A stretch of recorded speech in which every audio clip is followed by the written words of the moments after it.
إن الحمد لله نحمده ونستعينه ونستغفره ونعوذ بالله من شرور أنفسنا ومن سيئات أعمالنا من يهده الله فلا مضل له ومن يضلل فلا هادي له وأشهد أن لا إله إلا الله وحده لا شريك له وأشهد أن محمدا عبده ورسوله يا أيها الناس اتقوا ربكم الذي خلقكم من نفس واحدة وخلق منها زوجها وبث منهما رجالا كثيرا ونساء واتقوا الله الذي تساءلون به والأرحام إن الله كان عليكم رقيبا يا أيها الذين آمنوا اتقوا الله حق تقاته ولا تموتن إلا وأنتم مسلمون يا أيها الذين آمنوا اتقوا الله وقولوا قولا سديدا يصلح لكم أعمالكم ويغفر لكم ذنوبكم ومن يطع الله ورسوله فقد فاز فوزا عظيما أما بعد فإن أصدق الحديث كتاب الله وخير الهدي هدي محمد صلى الله عليه وسلم وشر الأمور محدثاتها وكل محدثة بدعة وكل بدعة ضلالة وكل ضلالة في النار أيها الناس اتقوا الله فإن الله عز وجل أمركم بالتقوى واعلموا أن الله عز وجل أخذ أناسا إلى الجنة وهم من أهل التقوى সম্মানিত মুসল্লিয়ান ইকরাম, আমি আমার নিজেকে ও আপনাদেরকে আল্লাহর তাকওয়া অবলম্বন করার অনুরোধ জানাচ্ছি। যেই তাকওয়া অবলম্বন করলে আমরা আল্লাহর জান্নাত পেয়ে ধন্য হব। তাকওয়া অবলম্বিত কোনো ব্যক্তির জন্য জান্নাতের কোনো গ্যারান্টি নেই। যতক্ষণ পর্যন্ত একজন মানুষ মুত্তাকি না হবে, আল্লাহ তাআলা তাকে জান্নাত দিবেন না, জান্নাতে প্রবেশ করাবেন না। আল্লাহ তাআলা কোরআনে কারীম বলেছেন, তিলকাল জান্নাতুল্লাতী নুরিসু মিন ইবাদিনা মান কানা তাকিয়া। এই জান্নাতের ওয়ারিস তাদেরকে করব যারা তাকওয়ার অধিকারী হয়েছে। সম্মানিত মুসল্লিয়ান ইকরাম, ইতিপূর্বে আপনাদের কাছে আলোচনা করেছিলাম আবু বকর, ওমর, ওসমান, আলী এবং সাদ ইবনে আবি ওয়াক্কাস রাদিয়াল্লাহু আনহু সহ তাদের জীবনী আলোচনা করেছিলাম। তারা ছিলেন তাকওয়ার মানদণ্ডে উন্নীত ব্যক্তিবর্গ। তাদেরকে আল্লাহ তাআলা দুনিয়া থাকতেই জান্নাতের সুসংবাদ দিয়ে দিয়েছেন। তাদের ধারাবাহিকতা আজকে ইনশাআল্লাহ আমরা আলোচনা করব। আরেক জান্নাতের মানুষ দুনিয়াতে বিচরণ করতেন, সেই একজন ব্যক্তির নিয়ে আজকে আলোচনা করব। তিনি হচ্ছেন আব্দুর রহমান ইবনে আউফ। আব্দুর রহমান ইবনে আউফ তিনি কিরকম ছিলেন সেটা আমাদের জানা দরকার। তিনি তাদের অন্তর্ভুক্ত ছিলেন যারা নেককার বান্দা ছিলেন আল্লাহর।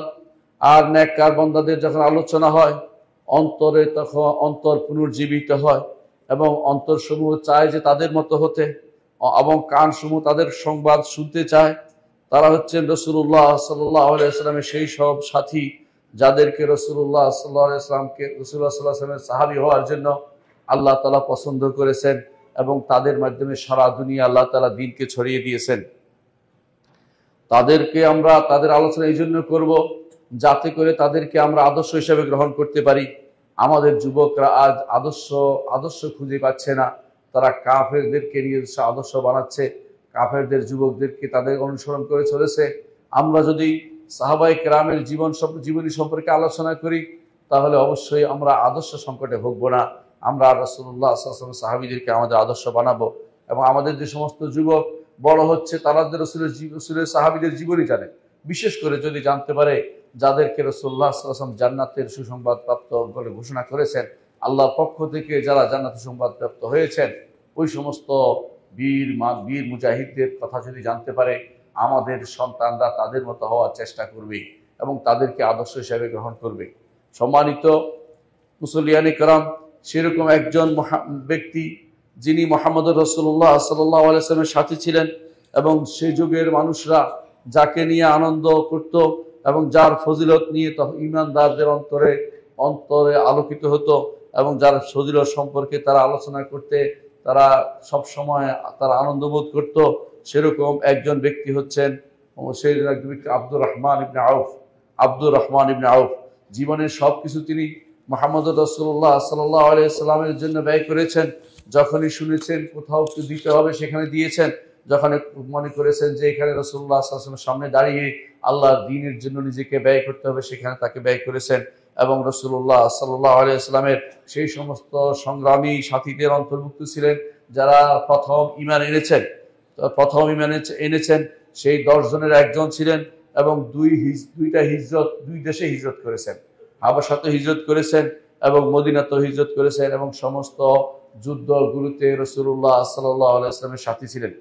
বদরের যুদ্ধ তিনি রাসূলুল্লাহ সাল্লাল্লাহু আলাইহি ওয়াসাল্লামের সাথী ছিলেন, উহুদের যুদ্ধ ছিলেন, সমস্ত যুদ্ধে রাসূলুল্লাহ সাল্লাল্লাহু আলাইহি ওয়াসাল্লামের সাথী ছিলেন এবং নিজেকে তিনি রাসূলুল্লাহ সাল্লাল্লাহু আলাইহি ওয়াসাল্লামের একনিষ্ঠ খাদেম হিসেবে সর্বদা তিনি বিবেচনা করতেন। সমস্ত যুদ্ধে রাসূলুল্লাহ সাল্লাল্লাহু আলাইহি ওয়াসাল্লামের সামনে অবস্থান করতেন, কোথাও পালানোর কোনো রেকর্ড তার মধ্যে নেই এবং তিনি নিজেকে অত্যন্ত মর্যাদাবান করে নিয়েছিলেন, কখনো কারো কাছে কোনো কিছু চাননি, নিজের সম্পদকে অকাতরে ব্যয় করেছেন। সাহাবায়ে কেরাম সহ ইসলামের খেদমতে যেখানে যা পেতেন সেখানে ব্যয় করতেন, চোখের পানিতে দুনিয়া ভাসিয়ে দিতেন, কান্না করতেন আল্লাহর জন্য। এরকম মানুষ দুনিয়াতে বিরল। সেরকম একজন মানুষকে আমরা আমাদের আদর্শ বানাতে পারি। তিনি কেমন ছিলেন? তিনি একদিকে ধনী ছিলেন, আবার ব্যবসায়ী ছিলেন, তিনি এবং সফল ব্যবসায়ী ছিলেন। তিনি হচ্ছেন আবু মুহাম্মদ আব্দুর রহমান ইবনে আউফ আল কুরাশি রাদিয়াল্লাহু আনহু। সম্মানিত মুসল্লিয়ান ইকরাম, আজকের দুনিয়াতে মানুষ অর্থনৈতিক অবস্থার জন্য অনেকেই নিজেকে সবসময় বিরক্তিবোধ করে, অনেকেই সবসময় অভিযোগ দিয়ে বেড়ায় যে যে জিনিসপত্রের দাম বেড়ে গেছে, চলাফেরা কঠিন হয়ে যাচ্ছে। ফকিররা সবসময় বলতে থাকে আমাদের চলাফেরার কোনো সুযোগ নেই, অন্যরাও সেরকম বলতে থাকে। সেই যুগে একজন ব্যক্তির নাম আমরা আলোচনা করব আজকে। তিনি হচ্ছেন আব্দুর রহমান ইবনে আউফ, যিনি বর্তমান যুগের বিলিয়নের মালিক যদি বলি সেটাও কম হবে, এত বেশি সম্পদের তিনি মালিক ছিলেন। তিনি রাসূলুল্লাহ সাল্লাল্লাহু আলাইহি ওয়াসাল্লামের খেদমতে তার সমস্ত সম্পদকে ব্যয় করতে চেষ্টা করেছেন। পরবর্তী জীবনেও তিনি সেভাবে ব্যয় করেছেন। তিনি যেখানেই রাসূলুল্লাহ সাল্লাল্লাহু আলাইহি ওয়াসাল্লাম বলেছেন যে এখানে ব্যয় করতে হবে, এখানে আল্লাহর সন্তুষ্টি আছে, সেখানে তিনি যত দ্রুত সম্ভব এগিয়ে এসেছেন। রাসূলুল্লাহ সাল্লাল্লাহু আলাইহি ওয়াসাল্লাম তার ব্যাপারে জান্নাতের সুসংবাদ দিয়েছেন। তিনি বলেছেন আবু বকর ফিল জান্নাহ, আবু বকর জান্নাতে যাবে, তারপর ওমর ফিল জান্নাহ, ওমর জান্নাতে যাবে, তারপর তিনি শেষে এমন কিটাও বলেছেন ও আব্দুর রহমান ইবনে আউফ ফিল জান্নাহ, আব্দুর রহমান ইবনে আউফ জান্নাতে যাবে। এই 10 জন সাহাবী যাদেরকে রাসূলুল্লাহ সাল্লাল্লাহু আলাইহি ওয়াসাল্লাম জান্নাতের সুসংবাদ প্রাপ্ত বলে ঘোষণা করেছেন, তিনি ছিলেন তাদেরই একজন। তার নাম হচ্ছে আব্দুর রহমান ইবনে আউফ ইবনে আব্দ আউফ আজ-জুহরি ইবনে আব্দুল হারিস ইবনে জুহরা ইবনে কিলাব ইবনে মুররা ইবনে কাব ইবনে লুয়াই। তার কুনিয়ত ছিল আবু মুহাম্মদ। তিনি রাসূলুল্লাহ সাল্লাল্লাহু আলাইহি ওয়াসাল্লামের প্রিয় ভাজন ছিলেন, যাদের উপর রাসূলুল্লাহ সাল্লাল্লাহু আলাইহি ওয়াসাল্লাম সন্তুষ্ট হয়ে দুনিয়া থেকে চলে গেছেন। সেই জন্য সেই 6 জনের অন্তর্ভুক্ত ছিলেন যাদেরকে ওমর রাদিয়াল্লাহু আনহু বলেছিলেন যে তারা মজলিস শুরার অন্তর্ভুক্ত, স্থায়ী মজলিসে অন্তর্ভুক্ত হবে। সেই মজলিসের একজন ছিলেন আব্দুর রহমান ইবনে আউফ এবং ওমর রাদিয়াল্লাহু আনহু তাকে বিশেষ দায়িত্ব দিয়েছিলেন। তিনি বদরের ইসলাম গ্রহণকারী লোকদের অন্তর্ভুক্ত ছিলেন এবং হিজরতের পরে প্রথম যে যুদ্ধ হয়েছিল বদরের যুদ্ধে তিনি অংশগ্রহণ করেছিলেন। কুরাশি ছিলেন, জুহরি ছিলেন, তিনি সেই 8 জনের অন্তর্ভুক্ত ছিলেন। 8 জন, প্রথম যে 8 জন ইসলাম গ্রহণ করেছিলেন তাদের অন্তর্ভুক্ত তিনি ছিলেন। যখন তার সামনে আবু বকর রাদিয়াল্লাহু আনহু ইসলামকে পেশ করেন তখন সঙ্গে সঙ্গে তিনি ইসলাম গ্রহণ করেছিলেন। কোন রকমের দ্বিধা ব্যতীত তিনি ইসলাম গ্রহণ করেছিলেন। রাসূলুল্লাহ সাল্লাল্লাহু আলাইহি ওয়াসাল্লাম যেভাবে তার জন্য জান্নাতের সুসংবাদ দিয়েছেন, ওমর রাদিয়াল্লাহু আনহু তাকে সেভাবে সম্মানিত করেছেন এবং বলেছেন কোনো ফয়সালা হলে খেলাফতের ব্যাপারে ফয়সালার জন্য তাকেই তিনি দায়িত্ব দিয়ে গিয়েছিলেন তার মৃত্যুর সময়। রাসূলুল্লাহ সাল্লাল্লাহু আলাইহি ওয়াসাল্লাম আমরা জানি যে তিনি আমুল ফিল, অর্থাৎ যেই বছর হাতি আক্রমণ করেছিল মক্কা, সেই বছর রাসূলুল্লাহ সাল্লাল্লাহু আলাইহি ওয়াসাল্লামের জন্ম হয়েছিল। আব্দুর রহমান ইবনে আউফ তিনি সেই বছরের 10 বছর পরে দুনিয়াতে জন্ম নিয়েছিলেন। সেই হিসাবে তিনি রাসূলুল্লাহ সাল্লাল্লাহু আলাইহি ওয়াসাল্লামের 10 বছরের ছোট ছিলেন। অর্থাৎ যখন হিজরত যখন করেছেন তখন তার বয়স ছিল 43। সেই সময় তিনি হিজরত করেছেন। তিনি জাহিলি যুগের কোনো কিছু তাকে পায়নি।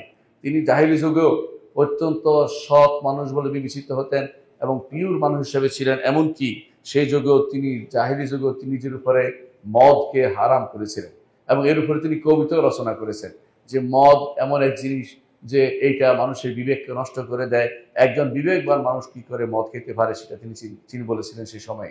অর্থাৎ জাহিলি যুগেও আল্লাহ তাআলা তাদেরকে পছন্দ করেছেন নবীর সাহসের জন্য, যারা জাহিলি যুগেও তাদের বিবেকটাকে শানিত রাখতে পেরেছে।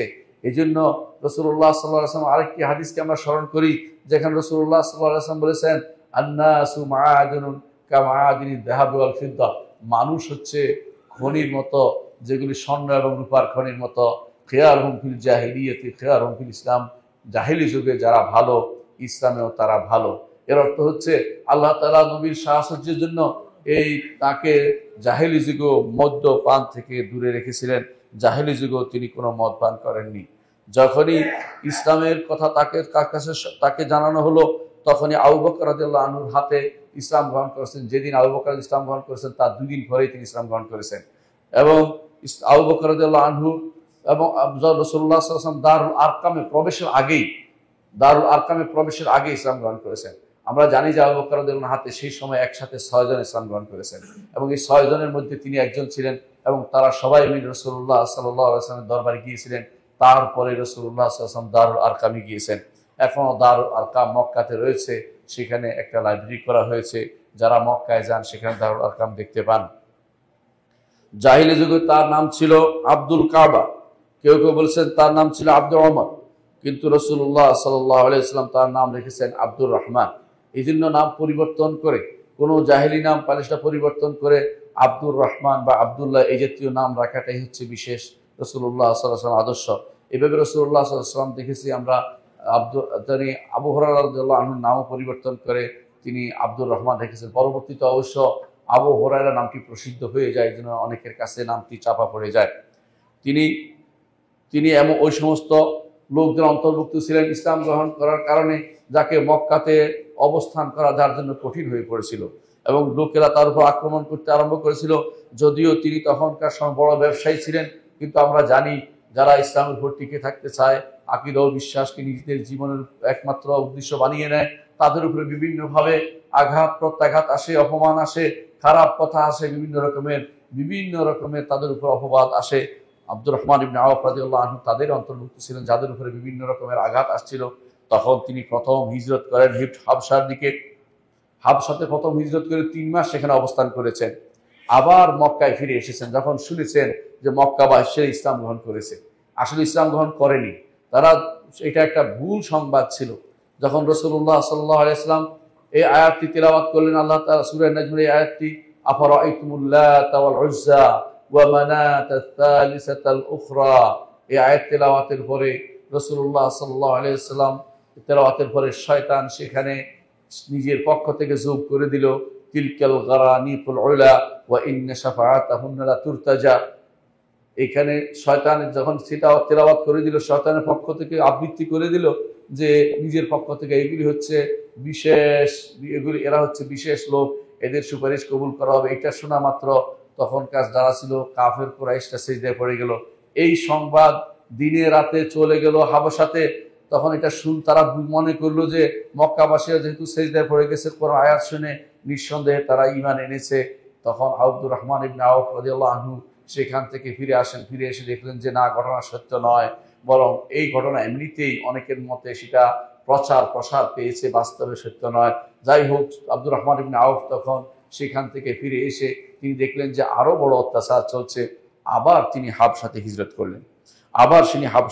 করলেন এবং সেখানে অবস্থান করার পরে তারপর আবার দেখলেন যে সেখানে অবস্থান তার জন্য কষ্টকর হয়েছে, তিনি আবার মক্কায় ফিরে আসলেন। এর ইতিমধ্যে রাসূলুল্লাহ সাল্লাল্লাহু আলাইহি ওয়াসাল্লাম সাহাবা ইকরামকে নির্দেশ দিলেন, তোমাদের মধ্যে যারা কষ্ট পাচ্ছ তোমরা মদিনায় হিজরত করে চলে যাও, সেখানকার লোকেরা রহমদিল, তারা তোমাদেরকে আগলে নিবে। আব্দুর রহমান ইবনে আওফ রাদিয়াল্লাহু আনহু তিনি মদিনায় হিজরত করে চলে গেলেন। মদিনায় হিজরত করার কারণে আল্লাহ এই সম্মানে অন্তর্ভুক্ত হলেন, যাদের উপর আল্লাহ তাআলা বলেছেন লিল ফুকারাইল মুহাজিরিন আল্লাযিনা উখরিজু মিন দিয়ারিহিম ওয়া আমওয়ালিহিম ইয়াবতাগুনা ফাদলাম মিনাল্লাহি ওয়া রিদওয়ানা ওয়া ইয়ানসুরুনাল্লাহা ওয়া রাসূলাহু উলাইকা হুমুস সাদিকুন। আল্লাহ তাআলা তাদের নাম ঘোষণা করে বলেছেন, ওই সমস্ত মুহাজির অভাবী লোকেরা যারা তাদের বাড়িঘর থেকে বের হয়েছে, সম্পদকে সে চলে এসেছে, তারা একমাত্র তাদের রবের সন্তুষ্টি কামনায় সবকিছু করেছে। তারা চায় রব্বুল আলামিন তাদেরকে যথাযথভাবে তাদের সে সমস্ত দানকে কবুল করবেন এবং তাদের আমলকে কবুল করবেন, এই জন্য তারা বের হয়েছে এবং তারা আল্লাহ এবং তার রাসূলকে সাহায্য করে। আল্লাহ তাআলা তাদের ঘোষণা করে উলাইকা হুমুস সাদিকুন, তারাই হচ্ছে সত্যবাদী। সুতরাং আব্দুর রহমান ইবনে আওফ তাদের অন্তর্ভুক্ত হয়েছেন। হিজরত করেছেন, 2 বার হিজরত করেছেন, তারপর 3য় বার হিজরত করেছেন মদিনাতুর রাসূল সাল্লাল্লাহু আলাইহি ওয়াসাল্লাম। মদিনা যখন আসছেন, গায়ের কাপড়টি ছাড়া তার কাছে আর কোনো কাপড় ছিল না। এরকম অবস্থায় তিনি মদিনা আসার পরে সাদ ইবনে রাবির সাথে তার বন্ধুত্ব করে দেওয়া হয়। তিনি সাদ ইবনে রাবি এত বড় বড় ব্যবসায়ী ছিলেন, পয়সাওয়ালা ছিলেন। তিনি তখন বললেন যে আমার বন্ধুকে আমি কিভাবে সাহায্য করতে পারি। তিনি প্রস্তাব দিলেন যে আমার অনেক সম্পদ রয়েছে, আপনি আমার সম্পদের অর্ধেক নিয়ে যান। তারপর আরো প্রস্তাব দিলেন যে আমার 2টি স্ত্রী রয়েছে, যেটা পছন্দ হয় সেটা বলবেন, আমি তালাক দিয়ে দিব, আপনি বিয়ে করতে পারেন, কিন্তু আপনি যেন আমাদের এখানে কোনো রকমের গরিব বা অপরিচিত হিসেবে থাকবেন না, আপনি আমাদের নিজস্ব লোক হিসাবে এখানে অবস্থান করবেন। কিন্তু আব্দুর রহমান ইবনে আওফ রাদিয়াল্লাহু আনহু তিনি ছিলেন অত্যন্ত উচ্চ মানসিকতা সম্পন্ন, নিজের মর্যাদা নিজে বুঝতেন। সেজন্য তিনি বললেন, না, আল্লাহ তাআলা আপনার পরিবারেও বরকত দিন, আপনার সম্পদেও বরকত দিন, আমাকে বাজার দেখিয়ে দিন, আমাকে মদিনার বাজার দেখিয়ে দিন। তখন তিনি মদিনার বাজারের দিকে গেলেন এবং সেখানে গিয়ে দেখলেন যে মদিনার বাজার তো ইহুদিদের দখলে চলে গেছে। ইহুদিরাই শুধু মদিনাতে লেনদেন করে, তাদের ব্যবসা বাণিজ্য সব ইহুদিরা পরিচালনা করছে। অর্থাৎ বাজার ধরার মতো কোনো অবস্থা তিনি দেখতে পেলেন না। যেদিকে তাকান থেকে ইহুদি দালালরা দালালি করতেছে, মুসলিমদের অর্থাৎ আউস এবং খাজরাজরা এই কাজে লিপ্ত হয়, তারা খামার করে খেত, এই জন্য তারা ব্যবসার দিকে সেদিকে তাকায়নি। তিনি বুঝলেন যে এই জায়গাটুকু আমাকে অবশ্যই এখানে ধারণ করতে হবে এবং ব্যবসার মাধ্যমে উন্নতি করে মুসলিমদের উপকার করতে হবে। সেই জন্য তিনি বাজারে গেলেন। সেই দিনেই তিনি একটা জিনিস কিনলেন, যা ছিল তা দিয়ে কিছুক্ষণ পরে সেটা বিক্রি করলেন। এভাবে তিনি সেই দিনে অনেক লাভবান হলেন এবং বুঝলেন যে এই ব্যবসায় তিনি সফল হতে পারবেন এবং সেভাবে তিনি এগিয়ে গেলেন। মুহাম্মদুর রাসূলুল্লাহ সাল্লাল্লাহু আলাইহি ওয়াসাল্লাম যথাযথভাবে ঘোষণা করেছেন, মা ফাতাহা ইনসানু আলা নাফসিহি বাবা মাসআলাতিন ইল্লা ফাতাহাল্লাহু আলাইহি বাবা ফাকরিন। কেউ যদি কোনো মানুষের কাছে চাওয়ার পথ উন্মোচন করে, আল্লাহ তাআলা তার জন্য অভাবের পথকে উন্মোচন করে দিবেন। এর অর্থ হচ্ছে, এই হাদিসটির অর্থ হচ্ছে, হাদিসটি ইমাম তিরমিজি বর্ণনা করেছেন, ইবনে হিব্বান সহিহ বলেছেন, হাদিসটির অর্থ হচ্ছে কেউ যদি কোনো আল্লাহর কাছে শুধু চায়, মানুষের কাছে চাওয়া থেকে বিরত থাকে এবং আল্লাহকে ভয় করে এবং হালাল রিজিক তালাশ করতে থাকে, আল্লাহ তাআলা তার জন্য উন্মুক্ত করে দিবেন হালাল রিজিকের পথ এবং তার থেকে অভাবকে দূরীভূত করে দিবেন। আর এর বিপরীতটা যদি হয়, কেউ যদি মানুষের কাছে চায়, আল্লাহ তাআলা তার কাছ থেকে রিজিকটা বন্ধ করে দিবেন, তার হালাল রিজিক বন্ধ হয়ে যাবে, তাকে শুধু অভাবই লেখা থাকবে, মানুষের কাছে শুধু চাইতে থাকবে। এই জন্য একজন মানুষ শুধু আল্লাহর কাছে চাইবে, আল্লাহর কাছে ফাবতাগু ইনদাল্লাহি রিজক, আল্লাহ তাআলা বলছেন তার কাছেই তোমরা রিজিক চাও, তিনি তোমাদেরকে রিজিক দিয়ে ধন্য করে দিবেন। এই জন্য আব্দুর রহমান ইবনে আওফ যখন তিনি নিজেকে পবিত্র রাখতে চাইলেন, যে আমি কারো কোনো দান নিব না, তিনি নিজেকে পরিচ্ছন্ন রাখতে চাইলেন, তিনি বাজারে গেলেন, আল্লাহ তাআলা তাকে বরকত দিলেন এবং তিনি ধীরে ধীরে ধনী ব্যক্তিদের অন্তর্ভুক্ত হয়ে গেলেন। তার সাথী জিজ্ঞাসা করেছিলেন যে আপনি ব্যবসা এত উন্নতি কিভাবে করলেন? তিনি তখন বলেছিলেন, আমি কোনো ত্রুটিমুক্ত জিনিস কিনি না। প্রথম কথা হলো, আমি ত্রুটিযুক্ত জিনিস কিনি না, ত্রুটি আছে এমন জিনিস আগেই কিনি না। আর আমি ব্যবসার জন্য বেশি আশা করি না, অর্থাৎ বেশি দাম বাড়িয়ে বিক্রি করি না। এই জন্য তিনি যেটাই গ্রহণ করতেন, যেটাই তিনি ক্রয় করতেন, সেটাই যখন বিক্রি করতে যেতেন, সেটাতে আল্লাহ তাআলা বরকত দিত। কারণ আশেপাশে মানুষ আটকিয়ে রাখতো, তিনি আটকানোর চিন্তা করতেন না। আর যেখানে মানুষ আটকানোর চিন্তা করে, যে কোনো হোক আমি আটকে রাখবো, পরবর্তীতে বিক্রি করবো, আমি একাই সেরা হব, এই চিন্তা তিনি করতেন না। মানুষের উপকারের চিন্তা তিনি করতেন। আল্লাহ তাআলা তাকে সাহায্য করেছেন। কারণ রাসূলুল্লাহ সাল্লাল্লাহু আলাইহি ওয়াসাল্লাম বলেছেন, আল্লাহু ফি আউনিল আবদি মা কানাল আবদু ফি আউনি আখিহিল মুসলিম। একজন মানুষ যদি তার মুসলিম ভাইয়ের সাহায্যে এগিয়ে আসে, আল্লাহ তাআলা তার সাহায্য করবেন। এটা রাসূলুল্লাহ সাল্লাল্লাহু আলাইহি ওয়াসাল্লাম হাদিস দ্বারা প্রমাণিত। এই জন্য তিনি নিজেও বলছেন, আব্দুর রহমান ইবনে আওফ রাদিয়াল্লাহু নিজেও বলতেন, লাকাদ রাআইতুনি লাউ রাফা'তু হাজারান লাওয়াজাদতু তাহতাহু ফিদ্দাতান আও যাহাবান। আমার ব্যবসা এত বরকত আল্লাহ দিয়েছেন, আমি যদি পাথরও উঠাই এর নিচে যেন আমি স্বর্ণ এবং রৌপ্য পাই।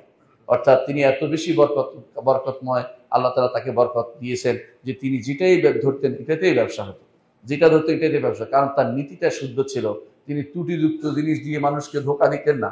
আর যেখানে ফলের দোকানে যান দেখবেন যে দুইটা যদি ভালো দেয় তিনটা খারাপ দিয়ে দিবেন, এরকম অবস্থা যাদের হয় তাদের সারা জীবনে ফল বেচবে কিন্তু বরকত তাদের হবে না। আর যারা নিজেকে পবিত্র রাখতে চায়, নিজেকে সঠিক ব্যবসা নীতি অবলম্বন করে ব্যবসা করতে চায়, ত্রুটিযুক্ত জিনিস থেকে দূরে থাকতে চায়, আর মানুষের উপরে কঠোর করতে না চায়, আল্লাহ তাআলা তাদের মধ্যে বরকত দিবেন যেভাবে বরকত দিয়েছেন আব্দুর রহমান ইবনে আওফ রাদিয়াল্লাহু আনহুর ব্যবসাতে। এইভাবে একজন অভাবী মানুষ সামান্য কিছু কয়েক বছরের মধ্যেই মদিনার সবচেয়ে বড় ধনী ব্যক্তিদের অন্তর্ভুক্ত হয়ে গেলেন এবং তাকে সবাই তখনকার সময় চিনত, সম্পদশালী হিসেবে তাকে চিনত। সম্মানিত মুসল্লিয়ানে কেরাম, আল্লাহ তাআলা আমাদেরকে জানিয়েছেন যে সম্পদ হচ্ছে বান্দার জন্য ফিতনা, সম্পদ হচ্ছে বান্দার জন্য ফিতনা, এবং এটা তাকে ইবাদত থেকে দূরে সরিয়ে দেয়, ইবাদত থেকে দূরে সরিয়ে দেয়। আপনারা ইমামের কাছ থেকে প্রায় জুমাতে শুনতে পান, ইয়া আইয়ুহাল্লাযিনা আমানু লা তুলহিকুম আমওয়ালুকুম ওয়ালা আওলাদুকুম আন যিকরিল্লাহ। আল্লাহর জিকির থেকে দূরে সরিয়ে দেয় সম্পদ। এই সম্পদ দুদিকে ব্যবহার করতে পারেন, হয় ভালো হয়, না হয় খারাপ হয়। অর্থাৎ ভালো দিকে ব্যবহার করলে ভালো হবে, খারাপের জন্য ব্যবহার করলে খারাপ হবে। এই জন্য সম্পদের দুই ধারা তলোয়ার বলতে পারেন, দুইধারী তলোয়ার।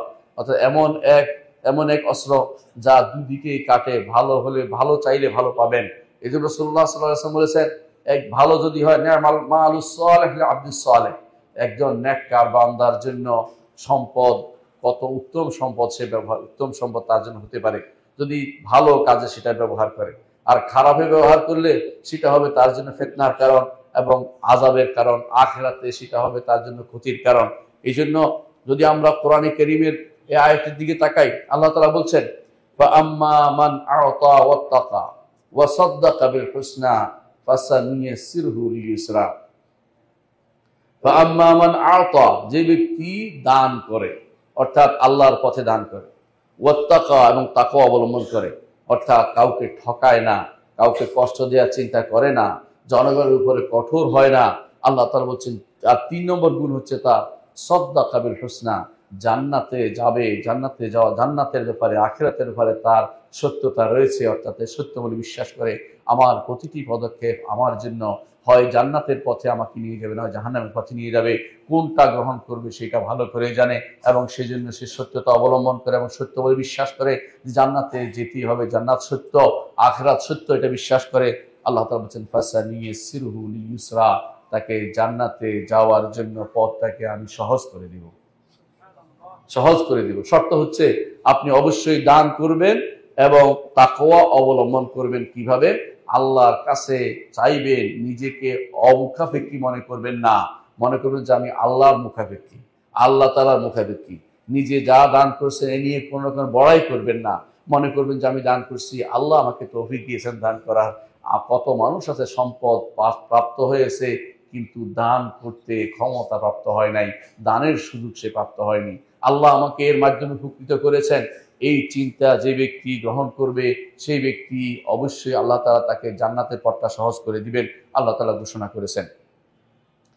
আর দ্বিতীয় কথাটা আল্লাহ ঘোষণা করেছেন, ওয়া আম্মা মান বাখিলা ওয়াস্তাগনা, আর যে ব্যক্তি কৃপণতা করবে, ওয়াস্তাগনা, এবং আল্লাহ থেকে নিজেকে অমুখাপেক্ষিতা প্রকাশ করবে, অর্থাৎ নিজের সম্পদ নিয়ে অহংকারে ফেটে পড়বে, ওয়া কাযাবা বিল হুসনা, এবং সে আখিরাতের বিষয়ে, ঈমানের বিষয়ে এবং জান্নাতকে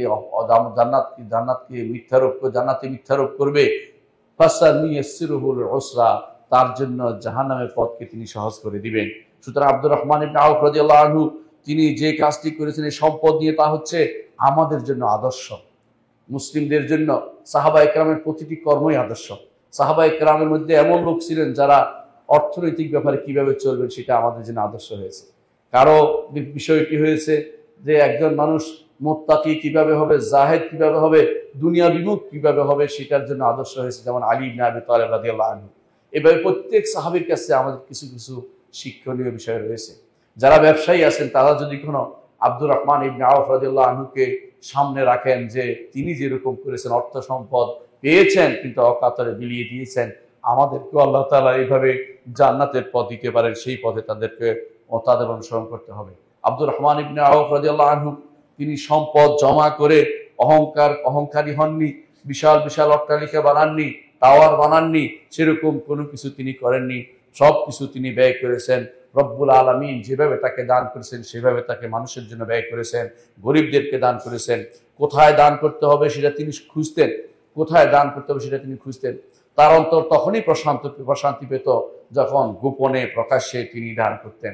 মদিনাবাসীরা এমন অবস্থা ছিল, একজন বলেছিলেন যে মদিনাবাসীর আব্দুর রহমান ইবনে আউফের উপরে এত বেশি পরিমাণ ন্যস্ত ছিলেন যে তিনি তার সম্পদের তৃতীয় অংশ, মদিনাবাসীদের 1/3 এমন ছিল যে তিনি তাদেরকে করজ দিতেন, বিনা সুদে তাদেরকে ধার দিতেন, বিনা সুদে ধার দিতেন।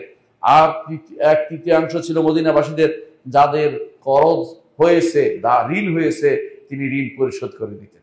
আর 1/3 তিনি দান করতেন। এর অর্থ হচ্ছে তিনি মদিনাবাসীদের পুরো মদিনাবাসীদেরকে তিনি তার সম্পদ দিয়ে উপকৃত করেছেন। এরকম আপনারা ভালো করে জানেন, দানের চেয়ে ঋণ দানের সওয়াব রয়েছে। তবে শর্ত হচ্ছে আমরা ঋণ দানে ফেরত না পাইলে আজে বাজে কথা বলি, আজে বাজে কথা বলাটা ছেড়ে দিতে হবে। রাসূলুল্লাহ সাল্লাল্লাহু আলাইহি ওয়াসাল্লামকে হাদিস শোনাই আপনাদেরকে, তিনি বলেছেন হাশরের মাঠে এক লোককে নিয়ে আসা হবে, তখন তাকে জিজ্ঞাসা করা হবে, ইয়া ফুল, হে অমুক, কি করেছো তুমি? তোমাকে তো আমি সম্পদ দিয়েছি। তখন সেই লোককে কিছুই খুঁজে পাবে না। তো মনে হবে তার যে আল্লাহ, আমি দুনিয়াতে দান করতাম, ঋণ দিতাম, ঋণ দিলে কেউ যদি দিতে না পারতো তাকে ক্ষমা করে দিতাম। আল্লাহ তাআলা বলছে এটা তো আমার গুণ, আমি তো ক্ষমা করে দেই, তোমাকেও ক্ষমা করে দেওয়া, যাও জান্নাতে চলে যাও। বোঝা গেল যে একজন মানুষ দুনিয়াতে অনেক সময় ঋণ দিয়ে যে সমস্ত কথা শোনান, এটা কিন্তু আপনার সওয়াবটা বরবাদ করে দেয়। কারণ দানের চেয়েও ঋণের সওয়াব বেশি। আর যদি কোনো সেটা একেবারে মাফ করে দেন, সেটা আরো বেশি উপকারী আপনার জন্য। সেই জন্য আব্দুর রহমান ইবনে আউফ তিনটেই করতেন, দানও করতেন, ঋণও দিতেন, ঋণ পূরণও করে দিতেন, কারণ সেটাও মাফও করে দিতেন। ধীরে ধীরে এটাই ছিল আব্দুর রহমান ইবনে আউফের আদর্শ। রাসূলুল্লাহ সাল্লাল্লাহু আলাইহি ওয়াসাল্লামের কাছে তিনি একবার শুনেছেন যে সদকা দাও, কি জন্য? তিনি একটি অভিযান পাঠাবেন, কোথাও একটা অভিযান পাঠাবেন। তিনি তার ঘরে চলে গেলেন দ্রুত এবং ফিরে আসলেন। রাসূলুল্লাহ সাল্লাল্লাহু আলাইহি ওয়াসাল্লামের সামনে 4000 দিনার তিনি তখন ছেড়ে দিলেন। ইয়া রাসূলুল্লাহ, আল্লাহর রাস্তায় 4000 দিনার আপনি গ্রহণ করুন। সেই সময় 4000 দিনার এখন হিসাব করুন কত হতে পারে। 4000 দিনে দিয়েছেন, সেটা তার সম্পদের অর্ধেক। পুরো এই অর্ধেক সম্পদ যা আছে তার অর্ধেক সম্পদ তিনি আল্লাহ রাসূল সাল্লাল্লাহু আলাইহি ওয়াসাল্লামের সন্তুষ্টি, তিনি যেটা বলেছেন সেটা তিনি চেয়েছেন, সেজন্য তিনি সঙ্গে সঙ্গে সেটা দান করেছেন। এবং এভাবেই তিনি রাসূলুল্লাহ সাল্লাল্লাহু আলাইহি ওয়াসাল্লাম সেটা দেখে তিনি তার জন্য দোয়া করলেন, আল্লাহ তোমার সম্পদে বরকত দিন। আল্লাহ তাআলা আরো বাড়িয়ে দিলেন। আপনারা জানেন যে রাসূলুল্লাহ সাল্লাল্লাহু আলাইহি ওয়াসাল্লাম তিনি চেয়েছেন যে মুসলিমদের জন্য 500 ঘোড়া দরকার, কে দিতে পারবে? সাহাবায়ে কেরাম এমনিতেই গরিব মানুষ, কিন্তু তিনি বলছেন আমি 500 ঘোড়ার ব্যবস্থা করে দিচ্ছি। সেই যুদ্ধে তিনি 500 ঘোড়ার ব্যবস্থা করে দিয়েছিলেন। আরেকবার তিনি 1500 ঘোড়ার ব্যবস্থা করে দিয়েছিলেন, যা দিয়ে তারা যুদ্ধে অংশগ্রহণ করেছিল।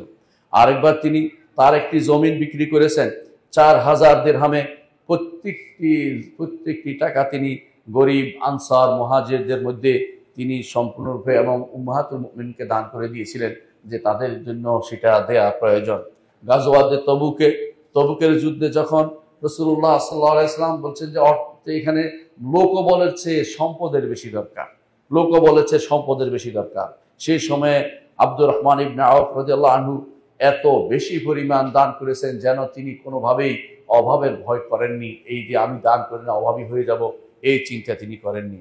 মুনাফিকরা কখনো কখনো এরকম লোকদের ব্যাপারে কিন্তু তির্যক কথা বলতে ছাড়ে না, আজে বাজে কথা বলতে ছাড়ে না।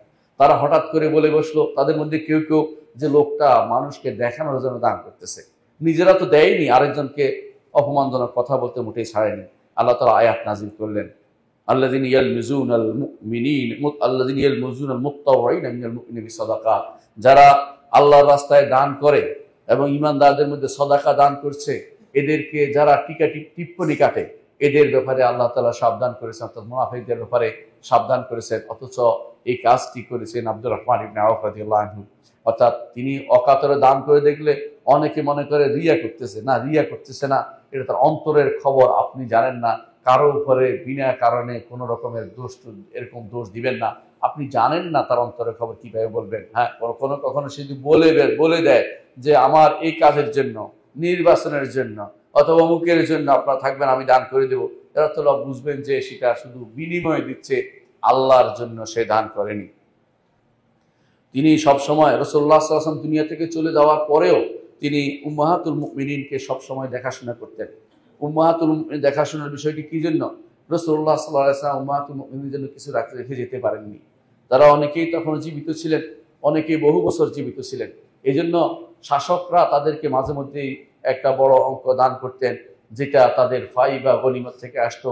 কিন্তু তারপরেও তাদের অভাব তো ঘুচত না, অনেক তাদের অভাব ছিল, তারাও অকাতরে দান করতেন, যা পাইতেন তা দান করে দিতেন উম্মাহাতুল মুমিনিন রাদিয়াল্লাহু আনহুন্না। আমাদের মা, তারা দুনিয়া থেকে চলে গেছেন, কিছু রেখে যাননি। রাসূলুল্লাহ সাল্লাল্লাহু আলাইহি ওয়াসাল্লাম যেভাবে ছেড়ে গেছেন, তারাও সেভাবে ছেড়ে গেছেন, কিন্তু তাদের অভাব ছিল, সে অভাব পূরণে এগিয়ে আসছেন আব্দুর রহমান ইবনে আউফ রাদিয়াল্লাহু আনহু। তিনি যখনই তাদের প্রয়োজন হতো খোঁজ খবর নিতেন, যখনই প্রয়োজন হতো তাদের জন্য টাকার বিশাল অবস্থা, তাদের অর্থাৎ পয়সা তাদের জন্য পাঠিয়ে দিতেন। একবার তিনি আয়েশা রাদিয়াল্লাহু আনহার জন্য বিশাল সম্পদ পাঠিয়ে দেন। আয়েশা রাদিয়াল্লাহু আনহা তখন বলে বসলেন, সাকাল্লাহু ইবনে আউফ মিন সালসাবিলিল জান্নাহ, ইবনে আউফকে আল্লাহ তাআলা জান্নাতের সালসাবিল থেকে পান করান। সালসাবিল অর্থ জান্নাতের নাহর থেকে পান করান, সেই দোয়া করে দিলেন কারণ রাসূলুল্লাহ সাল্লাল্লাহু আলাইহি ওয়াসাল্লাম বলেছিলেন, তিনি কেন সেটা করতেন? রাসূলুল্লাহ সাল্লাল্লাহু আলাইহি ওয়াসাল্লাম বলেছিলেন, লা ইয়াহনু আলাইকুন্না বাদি ইল্লা সাবিরুন, আমার পরে তোমাদের দেখাশোনা শুধুমাত্র যারা সবর করে তারাই করবে। অর্থাৎ রাসূলুল্লাহ সাল্লাল্লাহু আলাইহি ওয়াসাল্লাম তার স্ত্রীদের ব্যাপারে দান করা, তাদেরকে দেখাশোনা করার ব্যাপারে যারা করবে তাদের ব্যাপারে তিনি সুসংবাদ জানিয়েছেন। ইমাম তিরমিজি হাদিসটি বর্ণনা করেছেন এবং সে হাদিসটি ইবনে হিব্বান সহিহ বলেছেন। কোরআনে কারীমে আল্লাহ তাআলা যে বলেছেন, মিনাল মুমিনিনা রিজালুন সাদাকু মা আহাদুল্লাহ আলাইহি ফামিনহুম মান কাদা নাহবাহু ওয়া মিনহুম মান ইয়ানতাজির ওয়া মা বাদদালু তাবদীলা। ঈমানদারদের মধ্যে যারা তাদের আল্লাহর সাথে কৃত অঙ্গীকারকে পূরণ করেছে, এমন অনেক মানুষ রয়েছে। কি অঙ্গীকার পূরণ করেছে? কি অঙ্গীকার পূরণ করেছে? আল্লাহর সাথে অঙ্গীকার হচ্ছে, আল্লাহ তাআলা বলেছেন, ইন্নাল্লাহ ইশতারা মিন আনফুসিহিম ওয়া আমওয়ালিহিম বিআন্না লাহুমুল জান্নাহ, জান্নাতের বিনিময়ে আল্লাহ তাআলা তাদের জান এবং মালকে কিনে নিয়েছেন। এই ঈমানদারদের প্রথম সাহিত্য হচ্ছে সাহাবায়ে কেরাম রাদিয়াল্লাহু আনহুম আজমাইন। জান এবং মাল, ঈমানদারদের জান এবং মাল কিনে নিয়েছেন। বিআন্না লাহুমুল জান্নাহ, তাদের জন্য আল্লাহ তাআলা জান্নাত রেখেছেন। এই জন্য সাহাবায়ে কেরাম জান্নাতের আশায় সবকিছু করতেন, জান্নাত পাবেন সব ছেড়ে দিতেন। এই জন্য আল্লাহ তাআলা নিজেও ঘোষণা করেছেন, ঈমানদারদের মধ্যে কিছু লোক আছে যারা আল্লাহর সাথে কৃত অঙ্গীকারকে পূরণ করেছে, কারণ তারা জান্নাত চায়, জান্নাতের অঙ্গীকার তারা করেছে। তারা জান দিয়ে, নিজের প্রাণ দিয়ে, তারা নিজের প্রাণ দিয়ে তারা জান্নাতের কাজটা করেছে। তারা সম্পদ অকাতরে ব্যয় করেছে এবং নিজের জানও অনেকে দিয়ে দিয়েছে। আল্লাহ তাআলা বলছেন, ফামিনহুম মান কাদা নাহবাহু, তাদের মধ্যে কেউ কেউ মারা গেছে, তাদের মধ্যে শহীদ হয়ে গেছে কেউ কেউ। অমিনহুম মান ইয়ানতাজির, এবং তাদের অনেকেই ইন্তজার করছে, অপেক্ষা করছে কখন তাদের ডাক আসবে শাহাদাতের, সেই শাহাদাত তারা গ্রহণ করবে। কখন তাদের ডাক আসবে সম্পদ ব্যয়, তারা সম্পদ ব্যয় করবে। ওয়ামা বাদদালু তাবদীলা, তারা সামান্যতম পরিবর্তিত হয়নি। আব্দুর রহমান ইবনে আউফ রাদিয়াল্লাহু আনহু তাদের অন্তর্ভুক্ত ছিলেন, যারা অপেক্ষা করতেন কখন আল্লাহর পক্ষ থেকে কোথায় ডাক আসবে, সেখানে ব্যয় করার চিন্তা তিনি করতেন। সম্মানিত মুসল্লিয়ানি কেরাম, আব্দুর রহমান ইবনে আউফ রাদিয়াল্লাহু আনহুর এই সম্মান, তিনি সব সময় এই সম্মান তিনি পেয়েছেন, এই জন্য তিনি সম্পদের প্রতি কোনো লোভ করেননি। তার এই দুই পার্শ্বের ভিতরে যে রূহটি ছিল, যে নফসটি ছিল, এই নফস সবসময় চাইতেন যে কোথায় ব্যয় করা যায়, কোথায় ব্যয় করলে আল্লাহ তাআলা খুশি হবে। এই জন্য কখনো তিনি অহংকারী হতেন না, কখনো মানুষের উপরে নিজেকে শ্রেষ্ঠ ঘোষণা করতেন না। এমনকি বলা হয়ে থাকে, যদি কেউ তাকে দেখতেন যে চিনত না তাকে, এমন ব্যক্তি দেখে তখন মনে করতো যে হতে পারে আব্দুর রহমান ইবনে আউফ, যিনি যে এখন আমাদের সামনে, তাকে চিনে না, মনে করতো যে এটা বোধহয় আব্দুর রহমান ইবনে আউফের কোনো দাস হতে পারে। এত বেশি তিনি নিজেকে বিরত রাখতেন, অহংকার করা থেকে নিজেকে বিনীত রাখতেন সব সময়। আব্দুর রহমান ইবনে আউফ রাদিয়াল্লাহু আনহু তিনি ছিলেন গানি জাহেদ, একদিকে তিনি ধনী, আরেকদিকে তিনি দানবীর, আরেকদিকে তিনি নিজেকে দুনিয়া বিমুখ একজন ব্যক্তি ছিলেন। এই জন্য ফারুক রাদিয়াল্লাহু আনহু, ওমর ফারুক রাদিয়াল্লাহু আনহু যখন তিনি তাকে আক্রমণ করা হয়, তখন তিনি খুঁজলেন যে কাকে দায়িত্ব দেয়া যায়, কাকে প্রধান নির্বাচন কমিশনার করা যায়, কাকে দায়িত্ব দেয়া যায়। মানে বুঝাতে চাচ্ছে এটাই, কাকে দায়িত্ব দেওয়া যায় যিনি পরবর্তী খেলাফত খলিফা বানাবেন। কারণ রাসূলুল্লাহ সাল্লাল্লাহু আলাইহি ওয়াসাল্লাম কাউকে দায়িত্ব দিয়ে যাননি সরাসরি, যদি আবু বকর বিষয়টি তার প্রচ্ছন্ন ইঙ্গিত ছিল। আর আবু বকরের জন্য সরাসরি দায়িত্ব দিয়েছেন ওমর ইবনে খাত্তাব রাদিয়াল্লাহু আনহুকে। কিন্তু ওমর ইবনে খাত্তাব রাদিয়াল্লাহু আনহু উচ্চ কক্ষে রেখে গিয়েছিলেন এই দায়িত্ব, যারা হচ্ছে যাদের উপর রাসূলুল্লাহ সাল্লাল্লাহু আলাইহি ওয়াসাল্লাম সন্তুষ্ট ছিলেন, জান্নাতের সুসংবাদপ্রাপ্ত তাদের মধ্যে। তারপরেও তিনি বলেছেন এদের মধ্যে একজনকে কর্তৃত্ব এবং নেতৃত্ব দেওয়া যায়। তিনি তখন আব্দুর রহমান ইবনে আওফ রাদিয়াল্লাহু আনহুকে বললেন যে 3 দিন পার হওয়ার আগেই খলিফা নির্বাচন করতে হবে, 3 দিন পার হওয়ার আগেই খলিফা নির্বাচন করতে হবে। তুমি এই দায়িত্ব নিবে যে কাকে খলিফা কিভাবে নির্বাচন করে, সবার সাথে পরামর্শ করে যাকে নির্বাচন করার দরকার তাকে তুমি নির্বাচন করবে। তিনি এই জন্য এই সবার সাথে পরামর্শ করেছেন একে একে। আব্দুর রহমান ইবনে আওফ রাদিয়াল্লাহু আনহু তিনি বলেছেন, আমি চাইলে আমি নিজে প্রার্থী হতে পারি, কিন্তু আমি খলিফা হতে চাই না, আমি খেলাফতের কাজটি আপনাদেরকে দিতে চাই।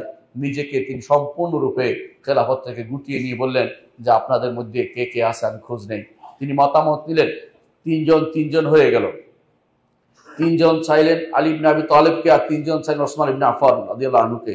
তখন তিনি আব্দুর রহমান ইবনে আওফ রাদিয়াল্লাহু আনহু তিনি ওসমান রাদিয়াল্লাহু আনহুর পক্ষে ভোট দিয়ে, অর্থাৎ তার পক্ষে মত দিয়ে তিনি বললেন আমি আব্দুর রহমান ইবনে আওফকে চাই, আমি ওসমান ইবনে আফফানকে খলিফা হিসেবে চাই। কারণ তিনি বয়োজ্যেষ্ঠ এবং তার ব্যাপারে রাসূলুল্লাহ সাল্লাল্লাহু আলাইহি ওয়াসাল্লাম অনেক কিছু বলেছেন। আলী ইবনে আবি তালেব রাদিয়াল্লাহু আনহু তারপরে হবেন, আগে আমরা তাকে খেলাফত দিতে চাই। সেইভাবে খলিফা নির্বাচন আব্দুর রহমান ইবনে আওফ রাদিয়াল্লাহু আনহুর বুদ্ধিমত্তায় সেদিন খেলাফতের কোনো রকমের সমস্যা থেকে উত্তরণের ব্যবস্থা হয়েছিল। আব্দুর রহমান ইবনে আওফ রাদিয়াল্লাহু আনহু তিনি সবসময় সওম পালন করতেন, রাতের বেলা কিয়াম করতেন, যুদ্ধে কখনো তিনি পিছপা হতেন না। এমনকি উহুদের যুদ্ধে যখন মানুষ পালাতে আরম্ভ করলো, তিনি রাসূলুল্লাহ সাল্লাল্লাহু আলাইহি ওয়াসাল্লামের সামনে দাঁড়িয়ে গেলেন এবং সেই সময় তার দাঁত দুটি পড়ে গিয়েছিল এবং দাঁত দুটি পড়ে যাওয়ার কারণে সেটা আরো সুন্দর লাগছিল। রাসূলুল্লাহ সাল্লাল্লাহু আলাইহি ওয়াসাল্লাম বললেন এখন তো তোমাকে আরো সুন্দর লাগছিল, কারণ আল্লাহর রাস্তায় তার দাঁত দুটি পড়ে গিয়েছিল সেদিন। আব্দুর রহমান ইবনে আওফ রাদিয়াল্লাহু আনহু নিজেকে প্রচুর পরিমাণে মুহাসাবা করতেন, নিজেকে আত্মসমালোচনা করতেন, টাকার ব্যাপারে খুবই সচেতন থাকতেন, কোনো টাকা যেন তার কাছে হারাম না আসে সেই ব্যাপারে সচেতন থাকতেন। এমনকি যখনই শুনতেন ভালো কোনো সংবাদ সেটার জন্য ব্যয় করতেন। একবার তিনি তার সম্পদ নিয়ে সিরিয়া থেকে আসছেন, মদিনায় আসার পরে তিনি আয়েশা রাদিয়াল্লাহু আনহার কাছে একটা হাদিসের শব্দ শুনতে পেলেন। একটা হাদিস কি, রাসূলুল্লাহ সাল্লাল্লাহু আলাইহি ওয়াসাল্লাম যে জান্নাতের কথা আব্দুর রহমান ইবনে আওফ কিভাবে জান্নাতে যাবে সেটা শুনলেন। শোনার পরে সেই দিনের সমস্ত কিছু আল্লাহর রাস্তায় দান করে দিয়ে দেন। কারণ তিনি মনে করেছেন যে এই সুযোগে যদি জান্নাতের পথটি আমার জন্য সুগম হয়ে যায়, যদিও তিনি জান্নাতের সংবাদ প্রাপ্ত ছিলেন, তারপর জান্নাতের পথটিকে তিনি সবসময় উন্মুক্ত রাখার চেষ্টা করেছিলেন। যখনই তিনি নিজের ব্যাপারে আলোচনা করতেন তখনই কান্নাকাটি করতেন এবং এত বেশি পরিমাণ কাঁদতেন যে তার আশেপাশে যারা থাকতো তারা তার উপরে দয়া করত। একদিন সাহাবায়ে কেরাম তার সাথীরা তার কাছে খাবার নিয়ে আসলো। তিনি তখন কাঁদতে আরম্ভ করলেন, বললেন যে আপনি কেন কাঁদছেন? তারা বলল যে আমি কাঁদছি এই জন্য যে মুহাম্মদ সাল্লাল্লাহু আলাইহি ওয়াসাল্লাম দুনিয়া থেকে চলে গেছে, তিনি পেট পুরে কোনোদিন খেতে পারেননি, আজ আমার খাবার কত রকম তোমরা নিয়ে আসছো। তারপর রাসূলুল্লাহ সাল্লাল্লাহু আলাইহি ওয়াসাল্লাম তিনি বললেন যে এই যে শাইর তুমি নিয়ে আসছো, এই যে উন্নত মানের রুটি নিয়ে আসছো, রাসূলুল্লাহ সাল্লাল্লাহু আলাইহি ওয়াসাল্লাম একদিনও উন্নত মানের রুটি খেতে পারেননি।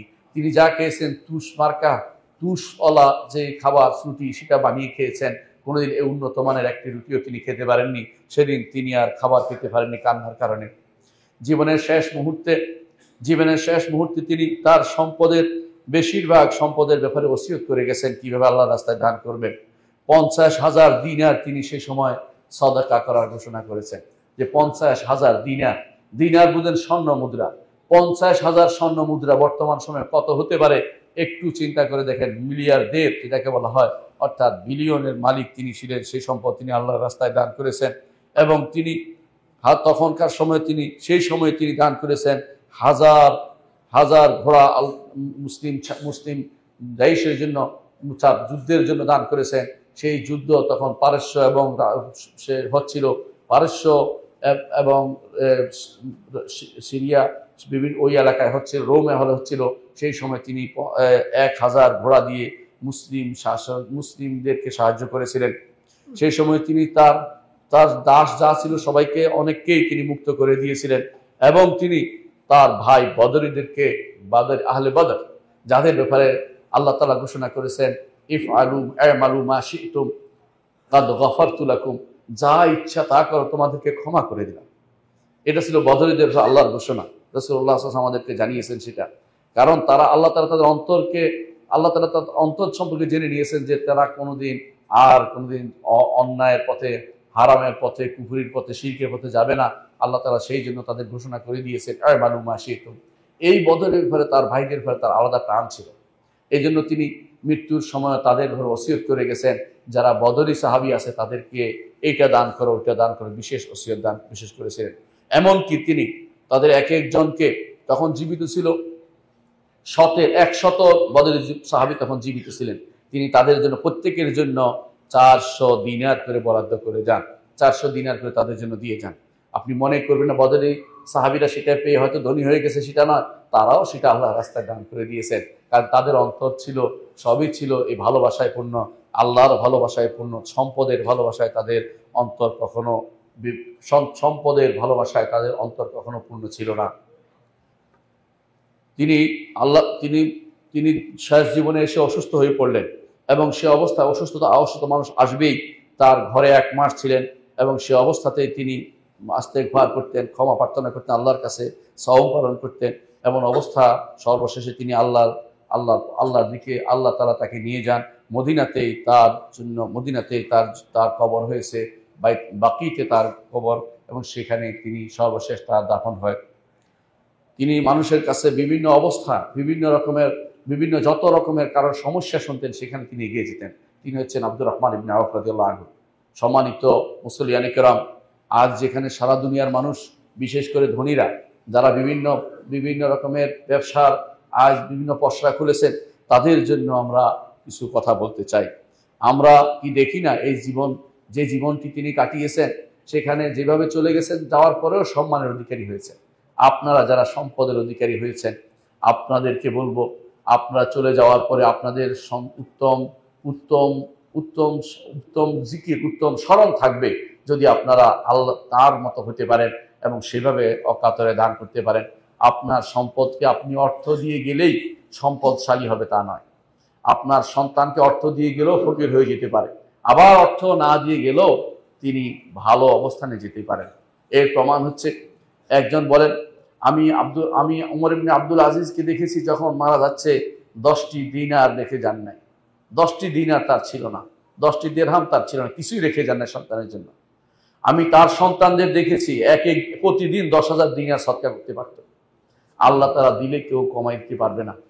আবার আমি এটাও দেখেছি যে আব্দুল মালিক ইবনে মারওয়ানের সন্তানরা, তাদের মধ্যে একজন ছিল, নাম বলেন হিসামের সন্তানের জন্য, এক একজনের জন্য তিনি কানাতির মোকান্তরা বিশাল বিশাল সম্পদ রেখে গেছেন।